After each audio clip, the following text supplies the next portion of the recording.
শুভ সকাল আমার প্রিয় বন্ধুরা, কোচবিহার জেলা থেকে আমি কৃষ্ণা। আমার ব্লগ চ্যানেলে তোমাদেরকে অনেক অনেক স্বাগত আর আমার অনেক অনেক ভালোবাসা।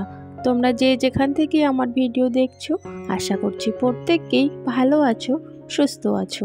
আমরাও ভালো আছি। কাল রাতে তো তোমরা দেখেছোই যে আমি কিন্তু আমার কাকুর বাড়িতে এসেছি। তো রাতে কাকুর বাড়িতে এসেছিলাম, রাতে কিন্তু আমি এখানেই আর কি থেকে যাই। আর এখন সকাল, তো সকালবেলা আমি কাকি ভাত বসিয়ে দিয়েছে, তাই আমাকে বললো একটু শাকগুলো আর কি বাছতে। তো সেই জন্য আমি শাকগুলো বাছতে বসে পড়েছি উঠোনে। আর উঠোনে একটুখানি রোদও উঠেছিল।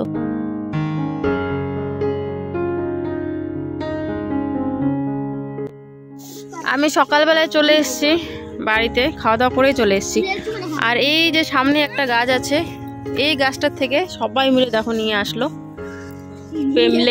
পেমলেই নাকি, জলপাই না, এটা এটা এটা এটা আগে আমি আগে খাইতাম। এটা ভিতরে একটা আবার ওই তোমার বিচি আছে আশ্বাসের মতো। এতগুলো খায় নাকি? আর কেমন হয়েছে কেমন জানি, কইলাম 4-5টা নিয়ে আয়, 4-5টা খাই। কতগুলো নিয়ে এসছি। এইদিকে আবার আমি অল্প একটু চিরার ধান আর কি তাড়াইছি আর কি, মানে চিরার ধানগুলো একটু সেদ্ধ তো করে না, এটাই বলে আর কি চিরার ধান আর কি তাড়ানো। তো ওটাই করেছি একটু। ওই যে একটা ছোট্ট একটা টিন ছিল, সেই টিনটার মধ্যে বৌদি বলছিল যে বড় একটা হাঁড়ি আছে ওই হাঁড়িটাতে করার জন্য। তবে ওই হাঁড়িটা হচ্ছে ধান সেদ্ধ করার হাঁড়ি, খুব বড় হাঁড়িটা। তো এত বড় হাঁড়ি লাগবে না, সেই জন্য আমি না অল্প একটু চিরা নিয়ে যাব। তো সেই জন্য আমি টিনের মধ্যেই দেখো ধানগুলো একটুখানি গরম করে নিয়েছি, মানে জলটা গরম হতে হতেই হয়ে যায়। আর এখন হচ্ছে আমি জলগুলোর থেকে আর কি বের করতে হবে। তো সেই জন্য বাটি দিয়ে জলগুলোর থেকে ধানগুলো বের করে করে এই বস্তার মধ্যে ভরে নিচ্ছি। আর বস্তার মধ্যে ভরার পর একটুখানি জলগুলো না ফেলতে হয়, মানে একদম যাতে ঝরঝরে টাইপের হয়ে যায়। তো সেই সময়টা ছিল না, আজকেই না মিলে দিয়ে আসতে হবে, মানে চিরার ধানের যে মিল আছে সেখানে দিয়ে আসতে হবে। কারণ আমরা তো বাড়িতে যাচ্ছি, তো সেই জন্যেই ওখানে দিয়ে আসতে হবে। কারণ ওখানে আবার সঙ্গে সঙ্গে দেয় না, আরও অনেকে দেয়, তো সেই জন্য একটু সময় লাগে। তো সেই জন্য আজকেই আর কি এই জলগুলোর থেকে ধানগুলো তোলার পর আজকেই আর কি পাঠিয়ে দেবো। কাছেই তো, সেই জন্য প্রীতম আর ওই যে একটা ছেলে আছে ওখানে দাঁড়িয়ে, ওর বন্ধু, তো ওর সাথে আর কি যাবে। যদি দূরে হতো তাহলে আমি কিন্তু পাঠাতাম না, যেহেতু কাছেই আমাদের বাড়ি, সেই জন্য ওদেরকে আর কি সাইকেলে করে পাঠিয়ে দিচ্ছি। আর অল্প একটু ধান, বেশি ধানও না।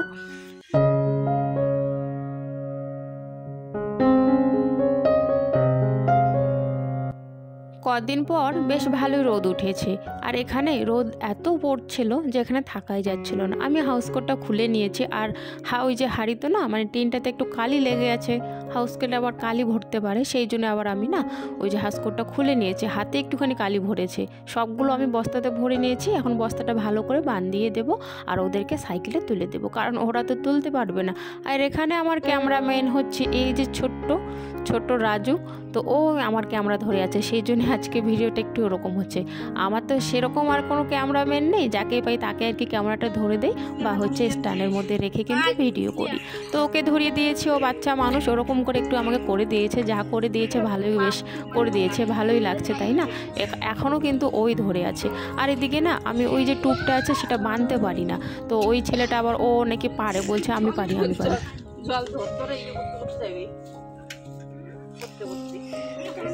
আসলে কি বলতো, বস্তার মধ্যে ভরে ধানগুলোকে একটু রাখতে হয় যাতে জলগুলো একদমই পড়ে যায়, তারপরে নিয়ে যেতে হয়। আমাদের কাছে তো সময় নেই, সেই জন্যে জল পড়ার আমরা আর কি অপেক্ষা করতে পারিনি, বস্তার মধ্যে ভরে সঙ্গে সঙ্গে আর কি নিয়ে যেতে হচ্ছে। কারণ তা না হলে সময় নেই। আবার ওখানে নাকি একদিন নাকি 2 দিন রাখে, দিতে চায় না। তো সেই জন্য তাও দেখি কালকে যদি বিকেলবেলা দেয় তাও হবে আর কি, আর না হলে তো কিভাবে নিয়ে যাব। দেখি কি বলে, যাক আগে এরা শুনে আসুক, দিতে নাকি চায় না। আর এখানে ও টুপটা ভালো করে বাঁধ দিতে পারছিল না, আমিও পারি না, প্রীতমও পারে না। এই মানে কালো যে টুপটা আছে সেটা দিয়ে বাঁধ দিতে, যেমন তেমন করে একটু বাঁধ দিয়ে পাঠিয়ে দিলাম দুজনকেই। চলো, দুজনকে পাঠিয়ে দিলাম, চলে গেল। চিরার ধান আর কি তাড়িয়েছিলাম, তো পাশে হচ্ছে একটা মিল খুলেছে নতুন নাকি বৌদি বলছে, তো ওখানে আর কি পাঠিয়ে দিলাম প্রীতমকে। কারণ দাদা তো বাড়িতে নেই, আর দাদা গেলে আবার দূরে দিয়ে আসে। তো যেহেতু নেই বাড়িতে, প্রীতমকে একটা বন্ধুর সাথে আর কি পাঠিয়ে দিলাম। ওর তো এখানে আসলো বন্ধু আর কি হয় অনেক, তো সেই জন্য আর কি বন্ধুর সাথে পাঠিয়ে দিলাম ওকে। আর দুজনে আর কি গেল, দিয়ে আসবে, আজকে আবার দিবে না, দিয়ে আসবে। ওই যে বিকেলবেলা বলেছি যে বলে আসতে আর কি ওখানে, যে বিকেলবেলা আমরা নিয়ে যাব। কারণ হচ্ছে কালকে তো আমরা বাড়িতে যাব, তো যেহেতু কালকে বাড়িতে যাব আজকে বিকেলবেলা আনতে হবে, আর না হলে কালকে সকাল সকাল আনতে হবে, 10টা-11টার দিকে, দুপুরবেলার দিকে বাড়িতে যাব। তো সকাল সকাল আনতে হবে। যাই হোক, পাশেই তো বলেছি বলার জন্য, আজকে বিকেলবেলা দেওয়ার জন্য। অনেক সময় না দেয় না, যখন অনেক কয়েকজনের চিড়া হয়ে যায় বেশি, তখন আর কি মেশিন স্টার্ট করে, 1-2 জনের জন্য নাকি স্টার্ট করতে চায় না মেশিন। তো ওইটাই হচ্ছে সমস্যা, দেখি কি হয় আর কি, দেয় কি না দেয়। যদি না দেয় তাহলে ওই যে ওই বাড়িতে নিয়ে আসবে, এখানে এরা খেয়ে নিবে আর কি, আমার আর নিয়ে যাওয়া হবে না। তো কারণ আমাদের তো ওখানে ধান নেই, তোমরা জানোই আমাদের ধান ঠান এসব ক্ষেত নেই, আমাদের জায়গা জমি নেই। তো আমরা কিন্তু ধান চাষ টাস কোনো কিছুই আমরা করি না, যেহেতু জায়গা নেই আর কি, সেই জন্য। তো এখান থেকে আর কি চিড়ে নিয়ে যাই যাওয়ার সময় করে মায়ের সাথে, যখন খেতে ইচ্ছে করে। হঠাৎ দেখবে চিড়ে খেতে ইচ্ছে করে, তবে চিড়েটা কিন্তু খুব সহজে কিনতে পাওয়া যায়, তাও অতটা ভালো লাগে না। আর হচ্ছে তোমার আর সহজে ওখানে পাওয়াও যায় না আমাদের বানেশ্বরে। আর মুড়িটা সবসময় পাওয়া যায়, সেজন্য মুড়ির এখন তো এখানেও গ্রামেও মুড়ি ভাজে না। আগে তো গ্রামে আমাদের বাবরে মুড়ি মানে কি বলবো, বড় বড় যে ড্রাম আছে না, ওই বড় বড় ড্রামে মুড়ি মোয়া এসব আমার সব সময় আমাদের বাড়িতে থাকতো, সব সময়।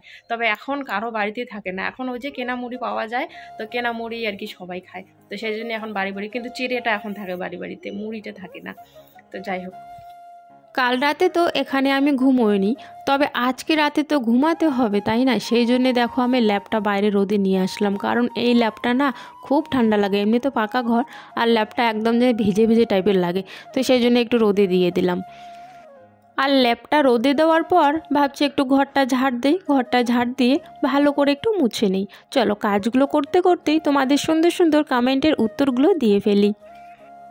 সঞ্জিতা বিশ্বাস দিদিভাই বলেছ, বোন তোমার মা কোথায়? তো আমার মা তো বাড়িতে থাকে না, মা আর বাবা তো রাজস্থানে থাকে, আমি আগেও বলেছি কয়েকবার। তো ওরা এখনও ওখানেই আছে, ওরা কিন্তু বাড়িতে আসেনি, মা বাবা ওখানেই আছে, সেই জন্য আর কি এখানে নেই আর কি মা।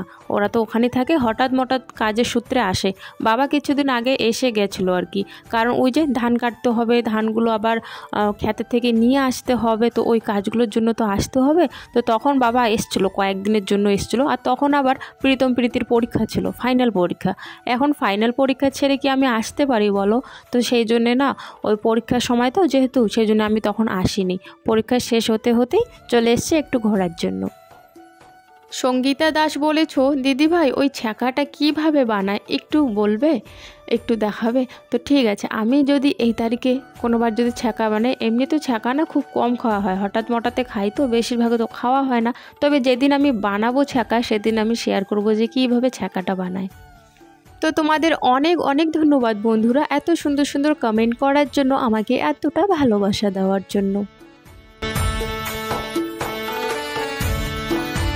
কাল রাতে প্রীতম একটুখানি এখানে না ওষুধ ফেলেছিল, মানে ওই সিরাপগুলো যে হয় কাশি সিরাপ, ওর বাবা একটা কিনে দিয়েছিল আসার সময়। তো সেই সিরাপটা খেতেই না ওই যে মাটিতে একটু পড়ে যায়, তো একটু আঠালো টাইপ যেহেতু হয়ে যায়, পিঁপড়েও উঠতে পারে। রাতে মোছা হয়েছে, তবে সকালবেলা আরও একবার ভালো করে মুছে নিচ্ছি। কাকির বাড়ির থেকে না একটু তাড়াতাড়ি সকালবেলা চলে এসেছি, কাকি বলছিল একটু পরে যা আর কি, আমি তাও না চলে এসেছি, কারণ ওখানে সেরকম এখন লোকই নেই গল্প করার মতো। তো সেই জন্য আগে ওই জায়গাটা খুব ভালো ছিল যখন আমি ছিলাম মেয়েবেলাতে, তবে এখন না সবাই যার কাজে ব্যস্ত থাকে, মেয়েগুলো তো নেই, সব মেয়েরা তো বিয়ে হয়ে শ্বশুর বাড়িতে চলে গেছে, আর ওখানে শুধু ওই বউগুলো আছে, কাকিগুলো আছে আর কি। তো যাই হোক, ওরা সবাই ওদের কাজেই ব্যস্ত থাকে, আর মাঠে যায় ওরা সব সময়, তো বাড়িতে খুব কম থাকে। দিয়ে আসলি কি কইছে কালকে বিকেলে? হেই মাথা তো কলু হয় না যে আমরা এসে শাকাই যাবে নিয়ে শাকাই? হ্যাঁ হ্যাঁ হ্যাঁ, তোতা করছে, আমরা তো শাকাই মানছি। আর এখানে আমি যাচ্ছি আমার দিদির মেয়েকে আনতে, মানে আমার বড় দিদির মেয়ের কিন্তু বিয়ে এখানে হয়েছে। তো দিদির মেয়ে মানে ফোন করে বললো আসছে, তো আমাকে একটু বললো রাস্তায় আর কি এগোতে, তো সেই জন্য আমিও যাচ্ছি। আমার আগে আবার বাচ্চারা সবাই চলে গেছে।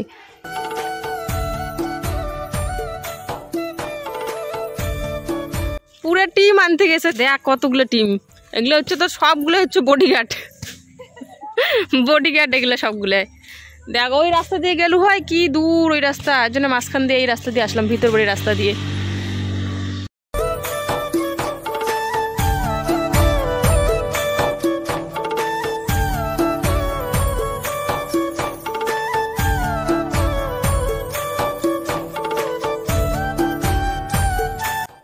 ওই যে আমি এখন চান করে নিয়েছি, চান করে এখন একটু যাচ্ছি ওইদিকে ঘুরতে আমরা দুজনে।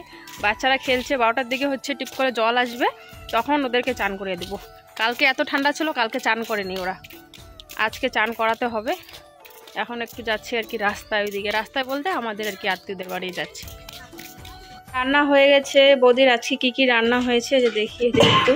শাক, কালকে শাকগুলো মানে বাছা হয়েছিল, কালকে বাছা রাখা হয়েছিল। ডাল, শাক। এখানে কি, ও এখানে হচ্ছে একটা লাবড়া। সবাই খেয়ে নিয়েছে, এখন আমরা দুজন খাবো আর কি। দেখ কি অবস্থা, এখন সেই মাছ আনলি না? কার তাই তা অত বড় ওরে দিছিস কে? কারি করে বলে নিছে, পাগল ইলা। বড়গুলো ওইলে দিছে আর ছোটগুলো নিয়ে আসছে, মাছ মারে নিয়ে আসছে। হয়ে গেছে, এখন বাড়িতে যাবে। আমি আবার এক জায়গায় যাবো, ওই জন্যে দুজনে মিলিয়ে যাচ্ছে। আধা রাস্তার থেকে দিকে আসবে আর কি বৌদি। কোথা থেকে তুই আসবো? শশা বাড়ি ওখানে তুই আয়, এবারে শিগেলে টানে নিয়ে যাও। হ্যাঁ শশা আছে না, যাও। আমি হচ্ছে যাবো এক জায়গায়, মানে আমার হচ্ছে ওটাও আমার হচ্ছে কাকুর বাড়ি, মানে আমাদের আর কি আত্মীয়র মধ্যে। তো কাকুর বাড়িতে কাকুর ছেলের মেয়ের হচ্ছে আজকে বার্থডে, তো আমাকে বারবার ডাকছে আর কি ওই যে তোমার বেলুনগুলো আর কি ফুলিয়ে লাগানোর জন্য। আমি তো করি না কোনোদিনও, পারি কি না জানি না, তবে বারবার ডাকছে যেহেতু, তো সেই জন্য আর কি যাচ্ছি আমি এদিকে। আর বৌদি গেল, ওকে মানে অর্ধেক রাস্তা থেকে আর কি রেখে আসবে। তো আমি চলে এসেছি বার্থডে বাড়িতে এসে এই যে অনলাইন থেকে বেলুনগুলো অর্ডার করা হয়েছিল, সেই বেলুনগুলো আমাকে বের করে দিল। তো আমি এক এক করে ওই ক্যারি ব্যাগটা থেকে বের করছি আর দেখছি যে কি কি জিনিস দিয়েছে, কারণ এর আগে আমি তো কোনোদিনও অর্ডার করিনি, আর এখনও অবশ্য এটা আমি অর্ডার করিনি, ওরাই অর্ডার করেছে। মানে এরকম পার্সেল আর কি আমি কোনোদিনও দেখিনি যে মানে কি কি থাকে ভেতরে। তো সেই জন্য এক এক করে মানে ওই ক্যারি ব্যাগটা থেকে বের করছিলাম আর দেখছিলাম যে কি কি দেয়, কারণ আমরা তো বার্থডে করি না, তো সেরকম আমার জানা নেই যে কি কি থাকে এটার মধ্যে। তো দেখো কতগুলো বেলুন দিয়েছে, এই যে পুতুল হালা বেলুনগুলো অনেকগুলো দিয়েছে। এগুলো তো বেলুন নয়, মানে এগুলো প্লাস্টিক টাইপের, ওই হাওয়া দিলে ফুলে যায়। তো এগুলো দেখো 5টা দিয়েছে এগুলো, তো বেশ ভালোই লাগছিলো। আবার এদের না ওই যে বেলুন ফোলানো ওই যে মেশিন নাকি পাম্পগুলো থাকে সেগুলো আছে, তো পাম্পটা আবার হারিয়ে গেছে, কোথায় রেখেছো খুঁজেই পাচ্ছে না। তো বারবার অনেকক্ষণ ধরে খুঁজছিল, আর মুখ দিয়ে ফুলানো তো এতগুলো সম্ভব না, তো সেই জন্য অনেকক্ষণ মানে খুঁজতেই ছিল অনেকক্ষণ খোঁজার পর আর কি পেয়েছিল। এইদিকে দেখো আমরা কিন্তু শুরু করে দিয়েছি সাজানো, তো অনেকটাই সাজা হয়ে গেছে। এইদিকে ক্যামেরা ধরার লোক না ছিলই না, তো সেই জন্য তোমাদের সাথে শেয়ার করতে পারিনি। হয়ে যাওয়ার পর কিন্তু তোমাদেরকে আমি দেখাচ্ছি। এখান থেকে বাড়িতে গিয়ে শাড়ি পরে চলে আসি আমরা সবাই মিলে। তো যাই হোক, আজকের ভিডিওটা এতটুকুই বন্ধুরা, দেখা হচ্ছে আগামীকাল।